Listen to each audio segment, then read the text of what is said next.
திருத்தணி அருகே பூனிமாங்காடு கிராமத்தில் 100 நாள் வேலை செய்து கொண்டிருந்த பெண்களை பட்டாக்கத்தி காட்டி மிரட்டிய கஞ்சா போதை வாலிபர்கள். ஊர் மக்கள் ஒன்று திரண்டு விடவே தப்பிச் சென்ற இளைஞர்கள். இவர்களை கைது செய்ய கோரி பட்டாக்கத்தி சாலையில் வைத்து சாலை மறியலில் ஈடுபட்ட பெண்கள்.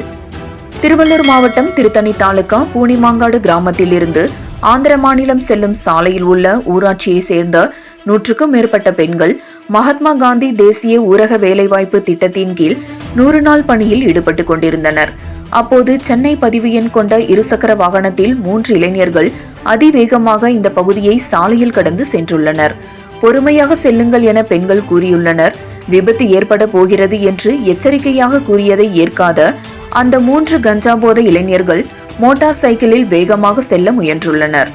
அப்போது அந்த பகுதியில் இருந்த கிருஷ்ணன் என்பவர் இந்த இளைஞர்களை தட்டி கேட்டுள்ளார். அப்போது அந்த கஞ்சா போதையில் இருந்த 3 இளைஞர்கள் அவர்கள் வைத்திருந்த 3 பட்டாக்கத்திகளை காட்டி மிரட்டி கொலை செய்து விடுவேன் என்று கூறியுள்ளனர். பெண்களையும் மிரட்டியுள்ளனர். இதனால் அந்த பகுதியில் இருந்த பொதுமக்கள் ஒன்று திரண்டு அடிப்பதற்கு பாய்ந்து வருவதற்குள் அந்த பகுதியிலிருந்து கஞ்சா போதை வாலிபர்கள் மோட்டார் சைக்கிளை எடுத்துக்கொண்டு தப்ப முயன்றுள்ளனர். அப்போது மோட்டார் சைக்கிள் கஞ்சா போதையால் தடுமாறி மரத்தில் மோதி கீழே விழுந்தவர்களை அந்த பகுதியில் இருந்த பெண்கள் இவர்கள் செல்போனில் அவர்களை புகைப்படம் எடுத்தனர்.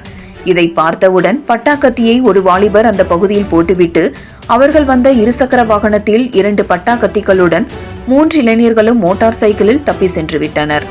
இந்த கஞ்சா போதை இளைஞர்களால் எங்கள் பகுதிக்கு எப்போது வேண்டுமானாலும் ஆபத்து ஏற்படலாம்.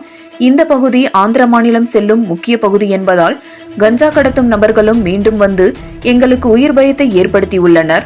ஆகையால் 3 இளைஞர்களையும் கைது செய்ய வேண்டும் என்று அவர்கள் விட்டு சென்ற அந்த பட்டாக்கத்தியை சாலையில் வைத்து மாநில நெடுஞ்சாலையில் 50க்கும் மேற்பட்ட பெண்கள் சாலை மறியலில் ஈடுபட்டனர்.